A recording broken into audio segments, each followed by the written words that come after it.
Jack, I just posted a picture of him. Oh, yeah. I moved my chair so I can give him my evil eye. If he gets that online. Yes. No, I'm totally kidding.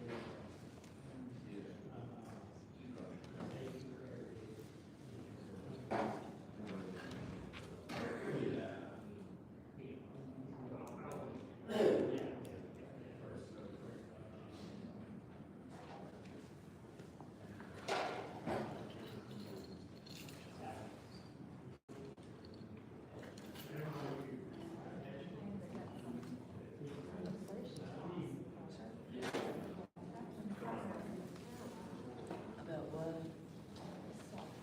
Okay.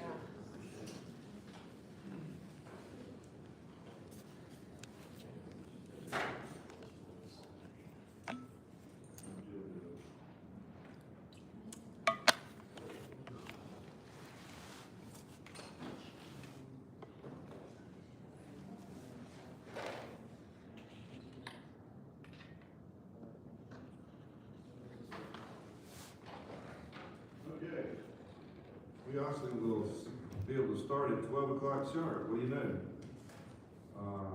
Elizabeth let me know that she's in a mandatory meeting at the county and she'll be running a little late. So she'll have to pay the $100 fee for being late. You new members, you may not be aware of that, but that's something. That's okay for the lunches. Yeah, that's it. Okay, I got Jean down to give her invocation today. Yes, sir. Thank you. Heavenly Father, we do thank you for just this time and the space that you give us. And Lord, I just pray that as we meet today, that you will guide us, that you will give us wisdom and discernment, and that as we do so, that what we do pleases you, and that we're able to serve our community. And we offer up these prayers in your name. Amen. Okay, I've got approval of the minutes on the agenda here. All of you had a chance to look at those. This is our first time getting together this year. Hadn't seen y'all since last year, most of you. And so the meeting we had last year, the minutes of that, does anybody remember even when that was? Much less to know what was said in it. Anybody had a chance to look over those minutes and have any corrections or changes? Motion approved. Second. Got a motion to approve and a second. All in favor, say aye. Aye. All opposed? Thank you. All right, well, I think, let me introduce our new members that are here today. We have Samuel Cheney, Greg Summers, and Jack Logan. And we've also got Jill's replacement, since she abandoned us. And Alexis Floyd is here. So she's going to be keeping up with all of us, old members and new members. So let's just go around before we get going too far. And would you tell us a little bit about your background, Sam, and something we can remember you by? Something to remember me by. Samuel Cheney. I have worked in the engineering construction field for about 40 years, and 10 more of that working on the house. So one thing to remember is that I love to fix things, so if you've got something broken, don't call me. Call somebody else, because I know what it takes to get them fixed. Other than that, that's originally a Louisiana person, but the last 35 years a Greenvillian. So. A Cajun engineer, that's just what we need on this, Yeah, man. this board. You know the difference between God and engineer? No, God doesn't think he's an engineer. That's my typical engineer joke when they come into my office. We have a $500 premium that we put on closings when engineers are going to come because they want to read everything. that's right. It doesn't matter, you're not going to be able to change anything, but they want to read it anyhow. Well, welcome, Sam, from Cajun land. Greg Summers. Yes, good afternoon. My name is Greg. I'm a husband, father of 3, a civil rights investigator, and pastor. Been in Greenville since 2001, originally from Minnesota. And so it's a privilege for me to be on the board. I care very much about the library. My family is very involved in the various libraries, and we're a homeschool family, so we've got 3 children, and we benefit a lot from the resources. So I'm here to serve the community and to support the work that y'all are doing. It's a privilege to be here. It's good to meet you. Which library are you? Maria. Maria? Okay. I forgot to ask you, Sam, which library branch are you closest to? Five. Five Forks, okay. Yeah, I was just out there, day before yesterday. And, that leaves you, Jack. Yes, sir. My name is Jack Logan. I work in healthcare, been in healthcare for 20+ years. Now I work at Springbrook Behavior. Back in 2010, I founded a nonprofit to teach kids and educate kids not to pick up guns until they've been taught and educated the responsibility of picking up guns. Our nonprofit have grown to national. We're national partners with Project Child Safe and the National Shooting Sports Foundation. I applied to be on this board to make Greenville County Library System the best in the state. I saw that Charleston was ranked #1 when I Googled it, but I want to see Greenville Library System be the best in the state with the growth, and I want to see every library with children there every afternoon after school. I have enjoyed going around monitoring libraries, and I see the one that's in the district that I represent, the one on Anderson Road, and I assured that librarian there that I would help grow that library in attendance, and the one on Augusta. And we want to see one down in Moonville eventually, because that's a fast growing area there. But again, I admire this librarian, Beverly James, for the outstanding orientation that she gave myself and the other 2 newest members. Thank you. Great. Which branch are you closest to? One on Augusta. On Augusta. Yes. Okay. And I'm familiar with your organization. It's called Put Down the Guns, isn't it? Now, Young People Organization. Now, we strongly believe in the Second Amendment. That's again, we're partners with Project Child Safe and the National Shooting Sports Foundation, who supply us and provide us all our educational material and safety gun locks. So I can sit here and say we have distributed over 50,000 gun locks in the 16 years we have been existing. Great. Well, I appreciate your work in that organization. I've kind of kept up with that over the years. It's a good organization, from what I can tell. All right.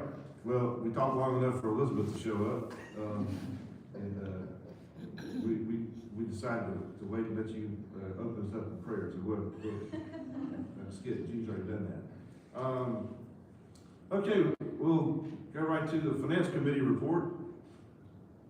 Yes, sir. The Finance Committee met a week or so ago, and we reviewed the compensation plan that the staff had prepared for us, some proposals and changes. There was some robust discussion, lots of good questions asked. We got a lot of good answers. Do we need to give a little overview, or I know that the Finance Committee was happy with the changes. We voted to approve and move forward with it. I think everybody has a copy and has seen it. If you have any questions, I guess we can try to answer those. But I don't have anything to add. I think the committee approved the document as presented. I think some of you new guys were at that committee meeting, right? correct. Were you there, John? Okay, so 2 of you were, okay.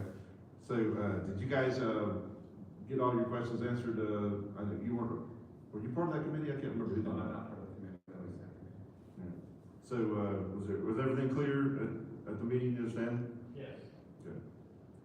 You got this ahead of time, so you could read it. That's important for you. Yeah. Yeah. All right. Did anybody have any questions about this is the way this works, for those of you who haven't been here, when somebody makes a motion on the floor for something to be passed, then we have a motion and a second, and then we vote on it after discussion. When it comes out of committee, it doesn't need a motion, it's coming from the committee, and so the committee is put forward this, compensation plan, amendment, and, we can ask questions now and, discuss it further, but we don't need a motion and a second. It is up for a vote once we have, discussed it. So, does anybody have any discussion that they wanted to have about these changes, or anything that had to do with that? My takeaway from the meeting was that the library system considers the payment methods of the county as a model to follow some of their ways to determine appropriate salaries and so forth, and that there's a plan to have a regular annual increase and so forth. I guess it's every 2 years or something, but those were some of the takeaways I had from being at the meeting. Right. Yeah, it's the compensation, planning has been a challenge for every board. I've been on here 20 years more, and it's always been a challenge, and because you have these the scale of pay according to what the job is, and inflation will come in. Well, back when Biden's inflation hit, that really caused a real compression. You had people who had been here for several years that were getting paid the same as somebody coming in at the first point and all that. So it's a problem. Mr. Chairman, I'd like to just commend the staff for the finance committee meeting. They answered our questions. They were very good with their answers. So I'm very pleased, and want to thank the staff for doing their hard-earned job, of answering our questions and giving us the information we needed. I asked Joe at the beginning. I noticed that he had a question that I thought was a very good question. Is what were the if anybody looked at the plan that we had with these changes and kind of applied it to what we had, what was the takeaway from that? What was the impact of that? And I think the answer that I heard was that it had very little impact. It's in the neighborhood of $2,500 or something. And do you have those numbers with you today? I did not bring that. I was trying to find that email. I just remember, I told Alan, I don't remember the number, but I remember thinking it was not very big relative to what was kind of benefit. Okay, so for those of you who couldn't hear, he said it's what Bev had said, it was about $2,500, and Joe was just agreeing that it wasn't a material difference with what we're talking about. So anybody else have any questions about this, or?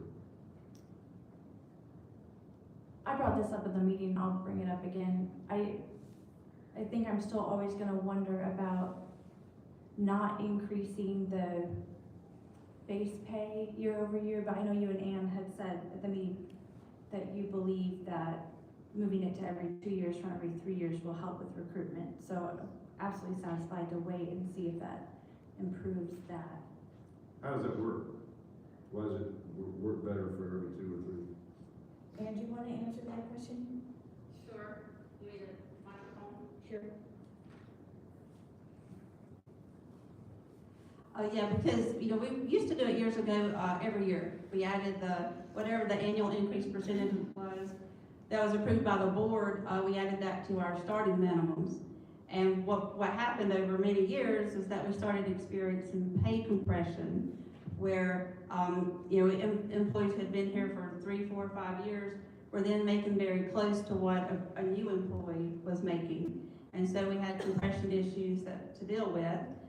We had a consultant that came in 2019, 2020.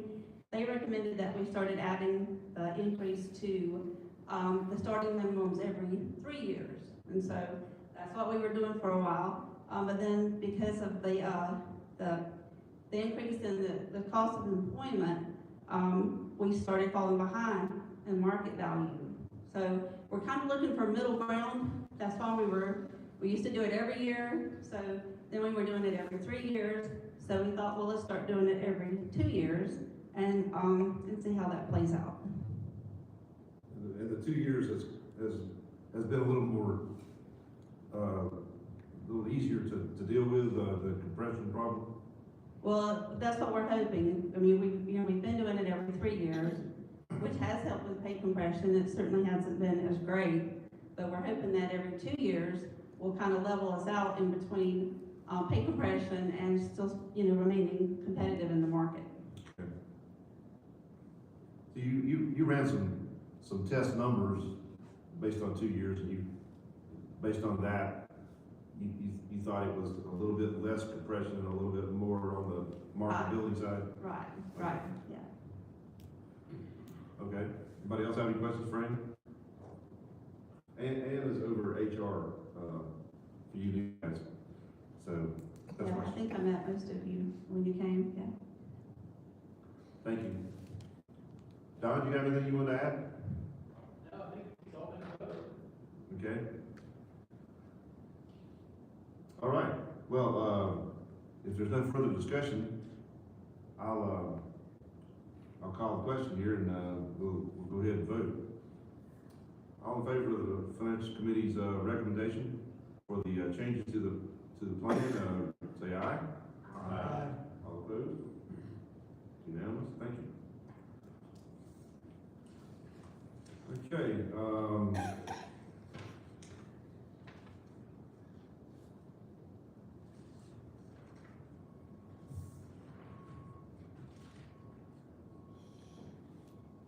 We've got the Executive Director's report.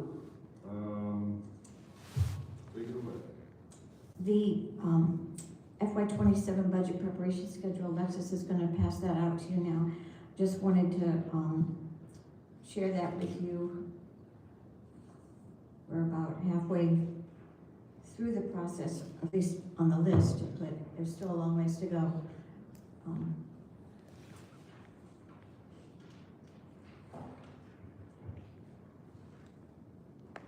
We work through this, we start working on this process in the middle of January by setting deadlines for supervisors and unit managers to submit their request, and then we meet as a group, the administrative team, and review new items that we would like to request and share that with each other and rank them, and then present those to the Finance Committee. We're down through Friday, April 20th. Our next step will be to look at the draft budget as an administrative group, and then meet with the board chair and the treasurer to review a preliminary draft, and then meet with the Finance Committee, and then the full board, and then we start the process at the county, on the county side, by presenting to the county finance committee. And then we go through the 3 meetings that the county requires. They act on our millage request, and we learned this year there'll be a rollback, so we'll be adjusting our request to match that, or whatever the board approves as far as the budget that we bring forward.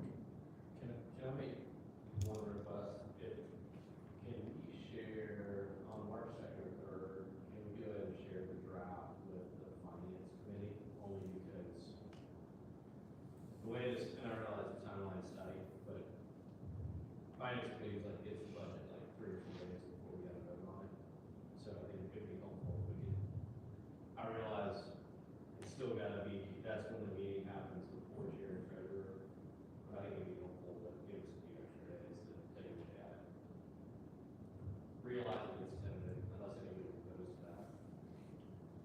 I mean, I think the finance committee is all veterans, so maybe that's. As soon as we get done with that meeting, we can get it out. Yeah, that's what I mean. Yeah. Instead of, I know it's only 2 or 3 days, and it doesn't sound like a lot, but it's real tight. And I realize we gotta stay on track to get to. Sure. To get through your meetings and all, everybody does it real time. Sure, yeah. Okay. Selfishly, I've always been, I mean, I'm a little bit of a bunch of them, so I'm probably faster than those, but Right. it's a lot to get through in a couple days. Come to the meeting and have anything intelligent to offer. I don't know that I ever have anything intelligent to offer, we'll save that discussion for another day. I was actually gonna say I agree with Joe until he added that part of the end about his intelligence. So I don't agree with his assessment of his intelligence, but I do think it's a tight turnaround for the finance committee. I agree with that.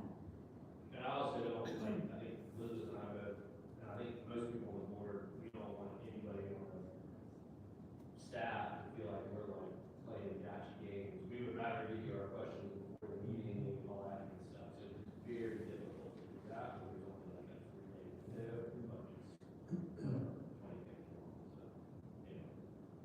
Thanks.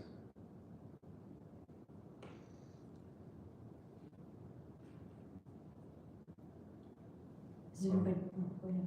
No, other than that, is there anything else? Anybody has any, questions about? Do you have any idea, I'm getting too much already, I'm like, what the rollbacks will look like early? John, do you have the rollback figures with you by any chance, or? Or that it's not exact, but it's a year of reassessment and. Both are what it was of the reassessment this past year, so our current millage. Our current millage is, it was, well, you know, we had a reduction last year, 0.5, so we're down to 7.5 total. So I think in calculating it out, our total millage now will be 6.7. And if we operate by the same percentage that goes to operating and what goes to capital as the last rollback was, it's gonna result in about a 0.6 reduction in our operating and a 0.2 reduction in capital. In mills. In mills, yes. Do we have a read on what we think the value of mills is gonna be? I've asked that from the budget director, Ruth Harris.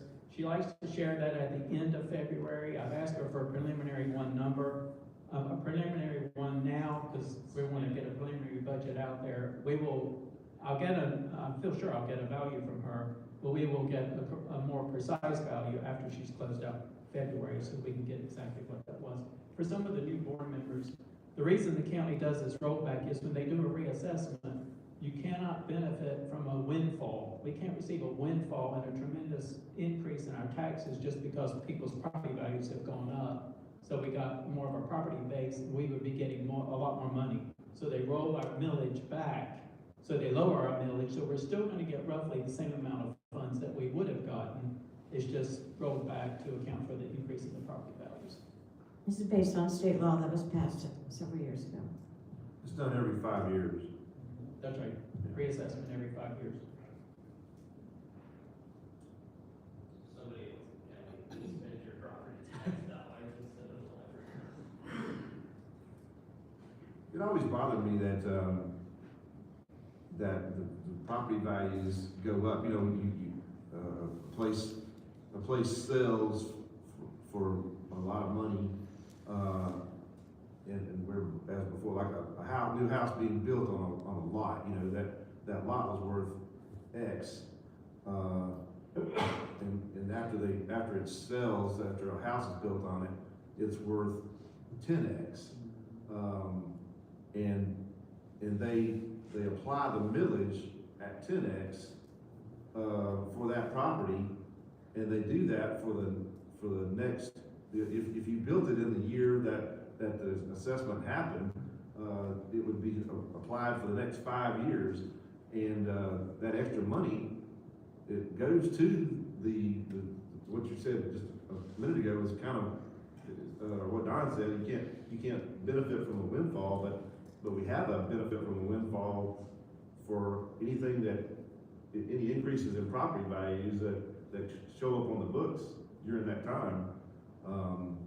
It almost needs to be, that's the kind of thing that almost needs to be done yearly, but, so that the new stuff that comes in, that, you know, they can't afford to assess everybody, reassess everybody's property, but what they're doing is that when a property sells, they use that as they're real close to what the value is, and if that's gone way up, then they've just added to the amount of money that the organizations are getting, and that wasn't part of what they're budgeting for, so. I don't know what the answer to it is, but, I'm not on that committee, fortunate for them, for sure. Fix that when you get there.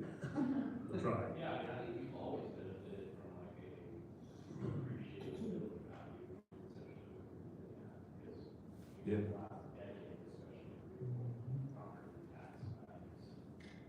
Right, yeah, in Greenville, that's been a big deal, for sure.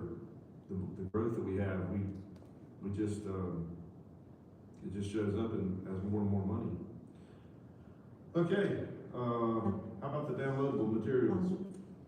The next item is a review of the downloadable materials usage and spending review. Elizabeth Brindley, our Technical Services Manager, is gonna walk us through that presentation.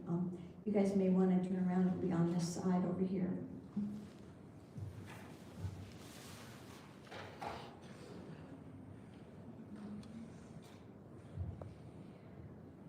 This is to get you ready for, this is related to the budget.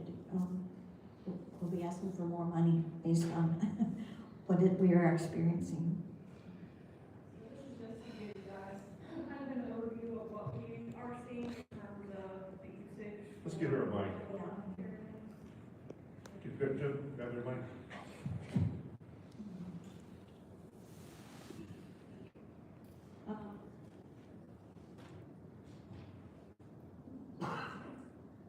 So, Let's see that. Hello. You got, no, you got anything? Yeah, anybody? Yeah. okay. So, just to do an overview, the library offers access to downloadable materials through 3 different platforms. So the first one is Hoopla, and the way that works is patrons with their library account have access to the Hoopla catalog. That includes ebooks, e-audiobooks, movies, TV shows, and music albums. And we pay a cost per circulation. So each time a patron checks something out, we pay a price for that. And the average cost is about $2.99 a circulation. And currently, patrons can borrow 7 items per month.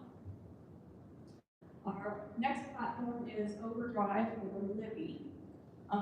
And that works a little differently. So we, as library staff, actually select the titles that are going to be available for patrons, select ebooks and e-audiobooks, and then we purchase the ones that we selected. We do also have access to magazines for Libby. We pay a set annual fee for that, and it's just all the magazines that they have available. And then our last platform is Regal, and we pay, again, a set annual fee for that service. And it allows patrons to stream from their catalog and to download up to 5 songs per week. Okay, so we're going to look at Hoopla first. Here are the number of patrons that were using Hoopla from January to December of last year. So you can see it kind of goes up and down a little bit, but the overall trend that we're seeing is increased usage. And we expect that to continue. So if you look at this next slide, this is the number of new Hoopla patrons that were registered each month in 2025. So you can kind of see we have a big spike there in January and another one in July. That's pretty typical. We see spikes in January, probably because people are making New Year's resolutions to read more. And then we also see a second one in July, summer, before we're checking things out. But even at the end of the year, when we don't have quite as many new ones registering, it's still up about 500 per month. So we are seeing a lot of growth. Excuse me, can you tell me what those, I can't read those total numbers on the right? Yeah, so that is 58,974 patrons since we first got Hoopla. Have signed up for a Hoopla account. And then last year, we had 8,240 in 2025 that created an account. So this slide is looking at the number of borrows each patron uses. So right now we borrow up to 7 items per month. Not everyone uses all of their borrows. As you can see, a lot of them just do 1 or 2, and it kind of goes down. And then we do have a bunch of power users who always use their 7 borrows. So this is from July of last year. The exact numbers vary depending on the month, but this distribution pattern kind of remains the same. We have a bunch who do 1 or 2, and then it goes down and then back up to 7. So one of the things with the amount of money that we're now spending on Hoopla, one of the things we've talked about is reducing the number of borrows that patrons have per month. So if you look at this, if we decided to go that route and we reduce the number of borrows to, for example, 4 instead of 7, that's going to save us over 8,000 borrows per month, and that translates into about 25,000 a month on 295,000 a year. And that would also kind of curb the growth of the spending going forward, because patrons wouldn't be able to borrow as much. What'd you say, the last part of that? I said that would kind of curb the growth of spending a little bit, because patrons wouldn't be able to borrow as many titles. Reducing the number of borrowers allowed is just one option to address the situation. We can increase our funding of it, or we can decrease the number of borrowers, or some combination thereof. We're just looking at all our options. I know you highlighted a high use month, July. Are those numbers pretty consistent as far as percentages from month to month, as far as that dip down Yes, and then the spike up? Yeah, exactly. So the numbers may be different on a different month, but you'll still see that pattern of it going down and then back up to 7. Yeah. Okay, so this was our monthly spending on Hoopla from January to December 2025. And again, we see a spike in January and in July. For comparison's sake, our December of 2024, we were at about 83,000. In January, that jumped up to 93,000. For those of us that can't read the numbers, Yeah. is it safe to say that except for February, we spent over $90,000 a month on? Yes, that's correct, yeah. Okay. Yeah, and February is always our lowest spending month because it's shorter. If you look at the graph, you can kind of see a lot of the times, if the month has 30 days, that's when it's going down a little bit, and then it's going back up the next month when we get 31 days. So, and we are still seeing this kind of same pattern with a jump in January and in July.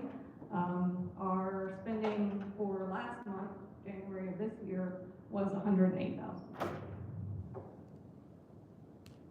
Okay. And this is kind of showing the growth that we've seen in the usage and in spending.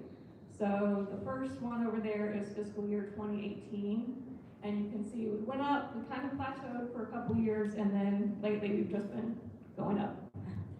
How much of this is influenced by usage versus the cost of Hoopla going up? This is all usage. Usage, okay. Yeah. So Hoopla has not changed their rates? No, no. Now, the most popular format for our patrons is audiobooks, and that tends to be the more expensive ones. We have about 70 to 75% of our usage on Hoopla is audio, and that's the $2.99 and or the $3.99 per circulation. Some of the ebooks are a little bit cheaper than that.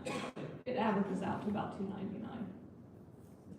So you can kind of see that what we started out at in fiscal year 2018, what we spent that year now will get us about 2 months of usage in this fiscal year.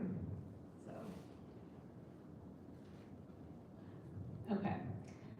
So that's our Hoopla, and then we also have Overdrive and Freegal. So Overdrive, or Libby, that's the platform where library staff selects the titles that we want to purchase, and then we purchase them.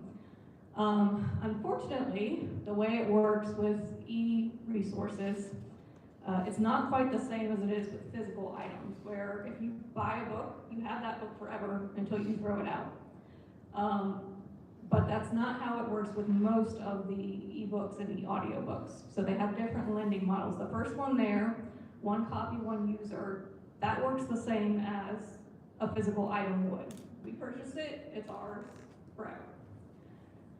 But they also have what are called metered access models. So the first one is by time. So we would have access to that title for a specified time period. It's usually either 12 or 24 months. And then there's also metered access by the number of checkouts. So we will have that title until the specified number of checkouts are exhausted. Usually it's 26 checkouts.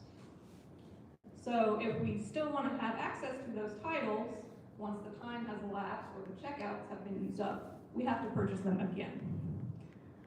So the trend in the lending model availability, in 2020, about 70% of the ebooks that were for sale were metered access, and 30% were one copy, one user. And for audiobooks, about 30% were metered access, and 70% were one copy, one user. Well, as of last year, ebooks, 95% metered access now. And e-audiobooks have flipped, 70% metered access and 30% one copy, one user. So most of the titles that are available for purchase now are those metered access titles. And then just a little comparison at the bottom of how much we're paying for these. So with our print resources, typically for a new hardback book, we get discounts through our vendor, so that will end up costing us about $18. For an ebook copy, it's about $65 on average, and e-audiobook, it's $95 on average. Some of them are even more expensive than that. So the ebook, you pay $65? Yes. And there's one user? So, It says the ebooks, 30%, one copy, one user. yes.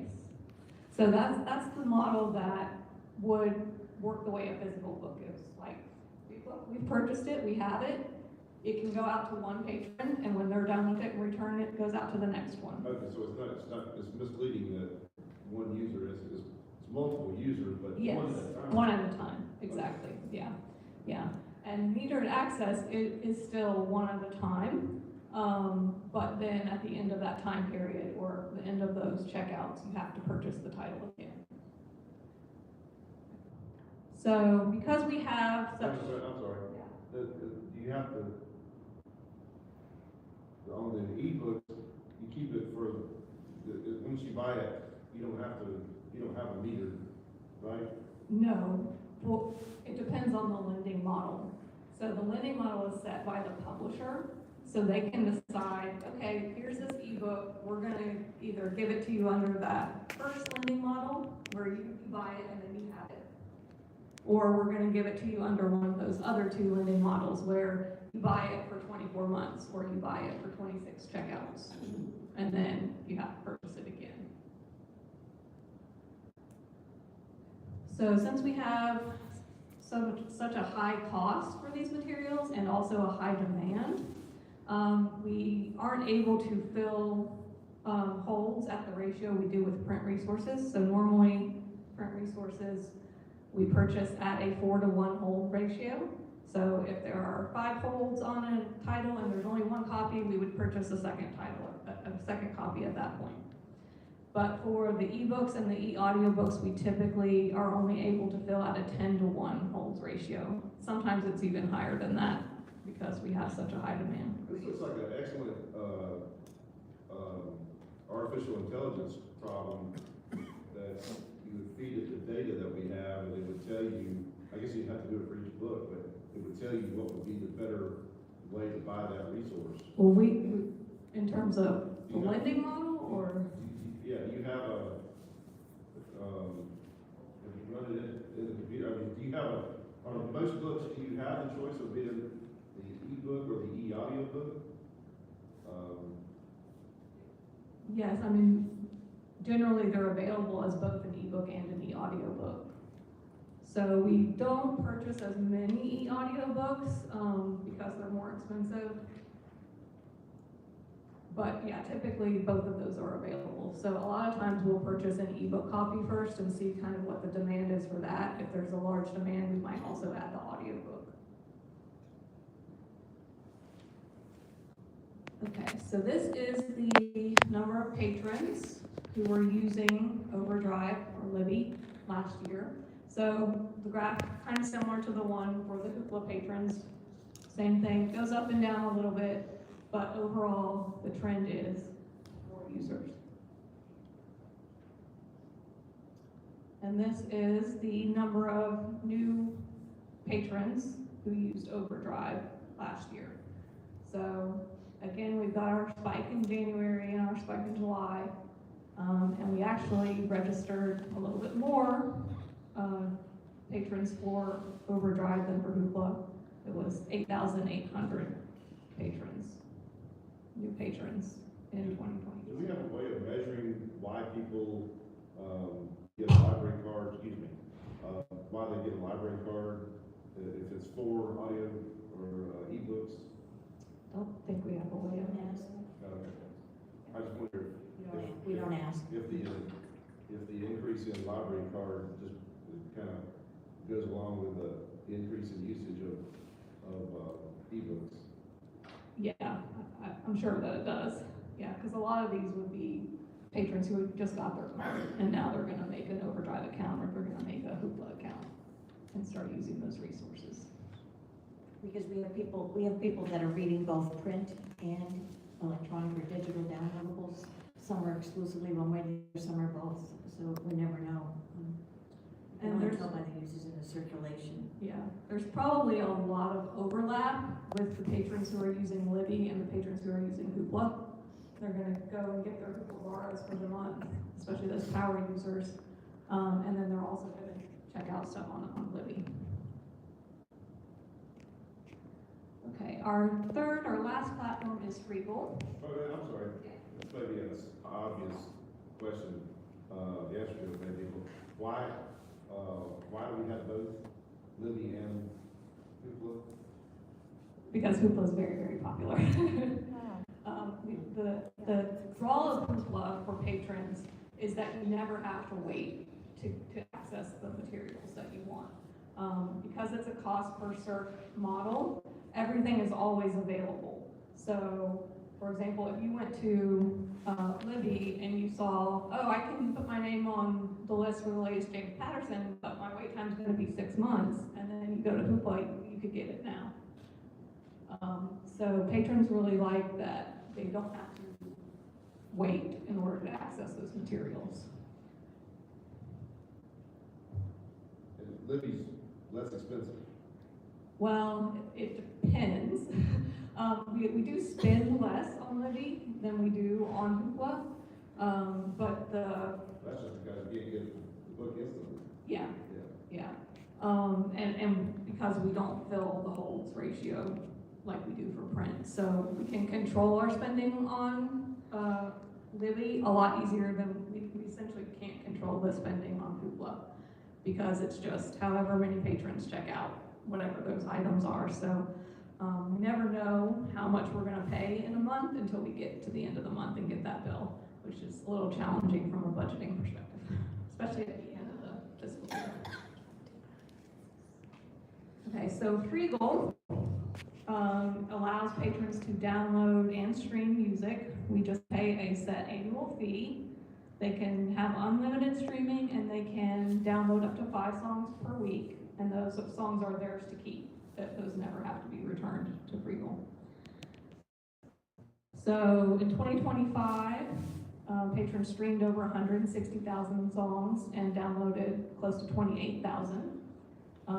That works out to a cost per use of about 36 cents. So Freegal is actually a good value for us. So this is the spending for the last 5 fiscal years that we've done on Overdrive and Freegal combined. So you can see we went up a lot in 2022, down a little bit, and then now we're seeing the increase in spending on that. And a big reason that the spending on that's going to continue to go up is because we have to purchase the metered access titles again. So the graph on the left is fiscal year 2021, and we spent about 25% of our overall spending in this category on repurchasing metered access titles. And then if you look at that same block in 2025, last year, it was up over 30% and it had increased quite a lot in terms of the dollar amount as well. And then if you look at the light green wedge, that's our other big increase. 2021, we were only spending about 10% of the total budget on filling holds with additional copies, and now we're spending a third of it. And the dollar amount has gone up quite a bit for that as well. So, and what we aren't able to do is purchase more new titles, where we are still purchasing new titles, but that's the category that has gone down because more of that money is going to holds or to metered access. So, and that trend is going to continue because the more metered access titles we get, the more we have to repurchase.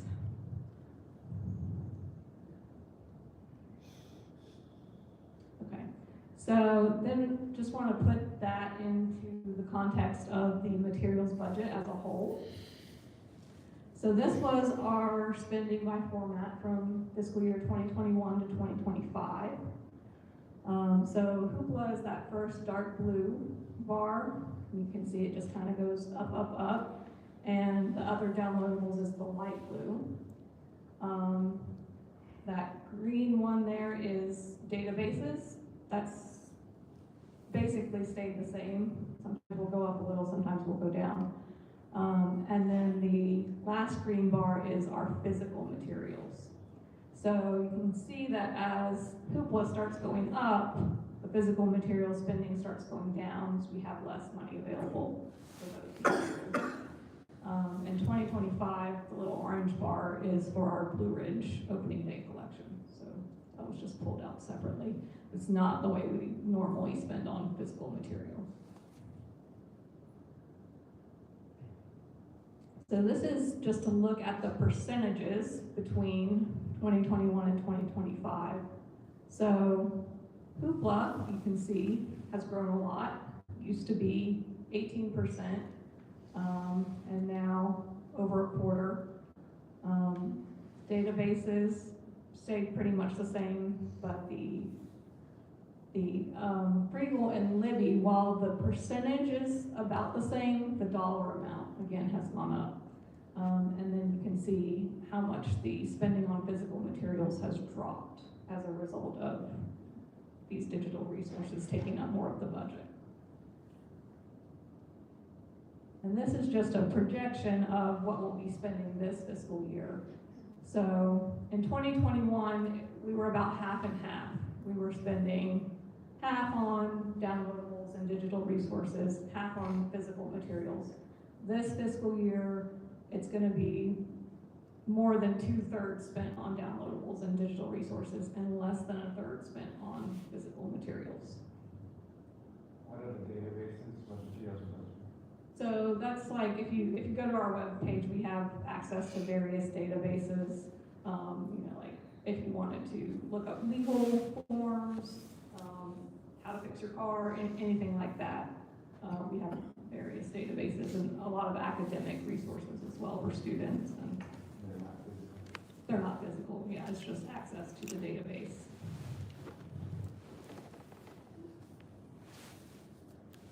Okay, that is it. Does anyone have any other questions? Yes. Yeah. Do we know percentage-wise the increase last year of library users versus the increase of downloadable materials increase? In other words, we picked up 10% of library users, and we, of those, we got 100% of them utilizing the tool. I don't have those numbers. We did definitely have an increase in library users. That's part of what's driving the increase in usage, is the increase in the number of people using it. We'd have to check and do the math for that. But there is a correlation there. He's basically asking the same question I asked. Sure. So, yeah, we do anticipate that demand is going to continue to increase, especially for the audiobooks. I mean, now cars don't have CD players in them anymore, so we aren't seeing patrons check out audiobooks on CD any longer. Instead, they're turning to these digital resources and wanting to give them through Hoopla or through Libby. I saw a lot of libraries are doing away with Hoopla, including Lexington County and the Boston Public Library. Are you seeing a lot of trends towards public libraries stepping away from these online resources? Yeah, so some systems definitely are. A lot of them are also rolling back what they can offer. So that would be like if we drop our number of borrows down to 4 instead of 7, that would reduce our costs. So definitely something that we could look at because right now the growth is it's becoming unsustainable. We won't have enough money for other materials if we keep allowing spending on Hoopla to go up. But that's happening all over the country. Right? Yes, In all yes, public yeah, libraries. yeah. Hoopla is incredibly popular, so it is a problem for libraries all over the country, yes.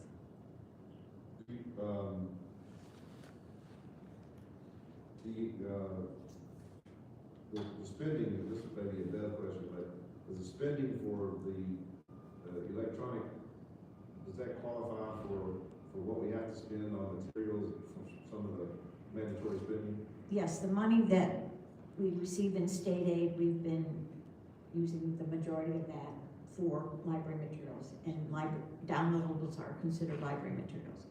So yes, we're using the state aid and then adding local money as well.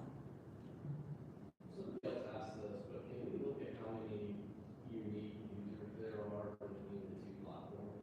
Yeah. We don't. I don't remember who, somebody else said this. I would like to know that too. I'm stealing somebody else's idea, but if you do the math, just the 7 borrows alone on Hoopla, that's more value than a monthly Audible. I pay less than that for Audible, $3.99 or $2.99 times 7 is more than a monthly Audible. We're basically giving away, and Audible is unlimited. So I guess what I'm getting at is that these are the same people using all of them, roughly. If there's a big overlap, we'd be better off just giving people a free Audible membership. And we spend 40% of what we're spending now. I'm not proposing that, I'm just getting at, if there's heavy concentration in these users, I think that would be good for us to know before we make a decision here. I'm not against any of these programs, and I'm not suggesting we go all or anything like that. So I'm not making any kind of suggestion. I'm just, other than that, if there is heavy overlap between Libby and Hoopla, then we're giving away a lot of value. And again, I'm not obviously giving away for free. This is a business, but I just want to make sure we're thinking strategically about it. Well, Joe, I agree with you. I think what you're saying is we want to benefit our patrons, Yeah. but who's benefiting the most is Hoopla. Yeah. Right. Yeah. If it's the same 11,000 people, then maybe we should just give them an all membership as part of their life. Seriously, yeah. Yeah, it'd be literally, it'd be like 40% of the cost.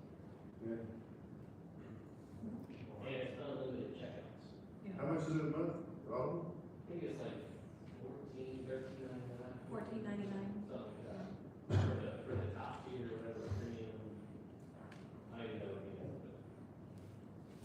but I'll pay less library late fees now, so like it was worth the monthly subscription. So, you know, it's not that expensive, which I think that's why a lot of folks maybe stack it up there. Or like my son who reads a lot, like, he wants to constantly buy, like, Amazon, it's $2.99 per book, Amazon, like, you get 7 books electronically in the library. Most all the books available on, Yeah, I mean, yeah, like it includes mostly, not 100%, some, I would say it includes like 99% of like new releases. If you couldn't drill down to the overlap, I think it would still be worth knowing what percentage of users are using the electronic We'll platform. have to see what we can do, because they use their library card to access these platforms, but, and then the platform provider has a count, but we don't know how people are using their cards unless they, what doesn't come through our system? That's a lot of spending for us. they deal directly with the platform. It's a lot of spending for us to not have that data. So we have to look into it. Okay. And we know how many people, Hoopla provided us those numbers. We got numbers from Hoopla, but we have to look at the Libby Overdrive. I don't. And more importantly, we're depending on Hoopla to keep up with good numbers. That's all we're paying. Yeah. Is there Absolutely, like, is there a way to differentiate between, out-of-county users, in-county users, that kind of stuff? Are we paying a lot of money for people across the state somewhere else to use our system? Oh, that's the general, No, right now, you have to pay for a non-resident card in order to access downloadables if you don't have a resident card.